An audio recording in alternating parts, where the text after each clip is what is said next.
مجمع الرياضي لمولاي عبد الله بالرباط، لقاء الاياب للدور ربع نهائي لكاس الكونفدراليه الافريقيه للموسم 2022 2023. مباراه ما بين الجيش الملكي المغربي واتحاد العاصمه الجزائري اللي بيملك افضليه لفوزه ذهابا بهدفين مقابل القدم في المغرب. وادي ايمن محيوس، اول اختبار مباراه بلا مقدس، لكن تشوف الهجمه هنا امانويل عرضيه خطيره، لكن المباراه ناريه ويطلع ادم عليلات. ضغطه بدايه قويه من جانب نادي الجيش الملكي. في فاول الرجا اتحاد طنجة المغرب التطواني، وفرصه كبيره امامنا، الكره ترتد وتسديده، لكن فين يا راجل اول كوره واول محاوله في اللقطه اللي فاتت في مسابقه دوري الابطال. ادي اماميه المره دي، تحرك رائع من هنا احمد حلكي. ودي امامنا الكرات العاليه، كرات راسيه، يطلع من بوط لكن ما يدوش الامان ويبعد على طول بنوله. هنا كانت من جانب اللاعب الصواب يعني يعمل الصواب، ولكن الصواب كان من الدفاع وعلى طول يطلع الكوره الى قوي ويلعب كوره لكن طويله حضراف، ولكن لحقها حمزه.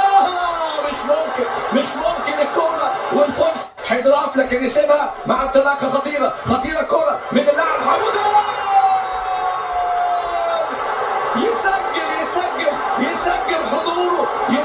حضوره حمودان يسجل، لكن ارتطمت في مين اللي حطاها؟ كوره بالخطا في مرمى الجيش بيسجل، العسكر بيسجلوا. حمودان خطير، خلي بالك مزيان ده مهم قوي. عبد الرحمن مزيان اللي عنده خبرات كتير، اللي كان في وسط الملعب النهارده. ودي كره الهدف، التعادل 1-1. رضواني سجل ذهابا وسجل ايابا، رايح جاي في شباك الجيش الملكي يسجل. ومن الجانب اليمين امامنا الانطلاقه من اللاعب احمد حمودان، ولكن ركله ركنيه. ادي احمد حمودان بالنسبه للجيش ولا تبديل بالنسبه لتشكيله عبد الحق بن شيخه عن مباراه الذهاب امامنا. مجموع اللقاءين لصالح فريق اتحاد العاصمه اللي بيملك افضليه لما سجل الرده، واول انذار في المباراه. هي مباراه نهائيه وهي بالفعل، وفي فاول برافو معروف حكم اللقاء اللي عنده كمان عنده حاجات بتريح الاسماء الكبيره المميزه وجمال الغندور وباقي اللي عنده 4 ركنيات في اللقاء. كرات الثابته مميزين فيها قوي اتحاد العاصمه، لكن كره ترجع مره الجيش الملكي عنده لقب، والفتح الرياضي لقب، والمغرب الفاسد عنده لقب.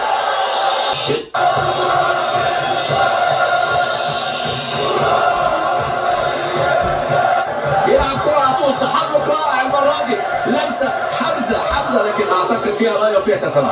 في رايه وتسلل على حالبات. عدت الكره اللي فاتت دي خطيره من محمد وفين اوريبوني، خطير اوريبوني وعمل كره في منتهى الخطوره الكره اللي فاتت دي، لكن عبد سوالم لاعب اللي كان تدعيم مهم قوي وجاب هدفين في الدوري في مرمى اتحاد طنجة رقم 34 مصطفى سهل. وهنا تدخل قوي، وايش امامنا حمودان يعيد كره حلوه قوي لدراج يسدد، زين الدين دراج، لكن كره على طول المره دي اللاعب اوريبوني. بص هنا اعتماد على رحيل قليل في هذا وبزياده امامنا. ادي امامنا على طول تغطيه دفاعيه، خطا دفاعي من رضواني، لكن على طول يطلع اسامه بنبوت على طول الكرات العاليه، ممكن يسجل الجيش، ترتد التسديده ولكن الى خارج الملعب. اسامه امامنا هو كره كان خطيره جدا، يعني لاعب يخطئ لكن هي طبعا رؤيه فنيه للمدرب. على طول في فاول داز امامنا هنا رضواني في اللقطه اللي فاتت، والكره ترجع سهله في ايد ايمن بن بوت يطلع على طول ايمانويل، يلعب كره عرضيه عاليه، تعدي كره المتسديده، حضراف واحده من الفرص المهمه. كوره كان ممكن تتلعب بشكل افضل من حضراف.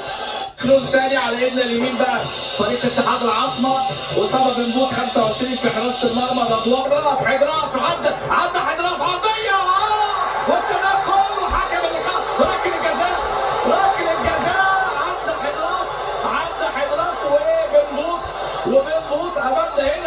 بقوه. هل القرار ايه؟ هل الامور ايه؟ كاس الاتحاد الافريقي فاز بيه الشبيبه على فكره. معروف امامنا، محمد معروف يدي الكرة للأصفر اللي أمامنا هنا، كرة العرضية المرة دي تغطية دفاعية، 8 ركنيات الشوط الأول، ركنية على طول ملعوبة خطيرة، كرة خطورة، كرة ملعوبة العرضية ممكن هدف. حلوة حلوة حلوة الكرة، حلوة الكرة المرة دي، هدف حلو قوي، هدف جميل، ضربة رأسية بشكل رائع رائع رائع. صهد أمامنا، الكرة العرضية الخطيرة والتسجيل أمامنا هنا. النتيجة أصبحت إيه؟ حمودان لكن استعجلت يا حمودان، استعجلت يا حمودان. إلى النفاتي حمزة، إلى النفاتي،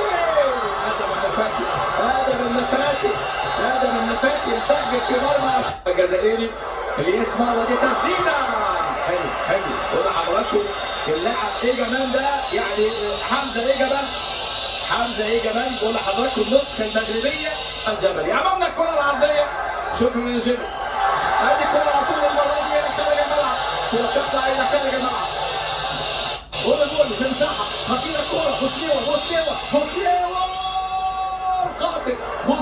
القاتل، بوسليوة ولا الكرة راحت فين؟ أمامنا هو هدف يسجل في هذه اللحظات عبد الحق الشيخة. بقول لحضراتكم واخد المباراة على مراحل، والتبديلات اللي تسفر عن الجديد، تبديلات وتسفر. تحرك آدم النفاتي عن طريق حليمة من الوقت المضى.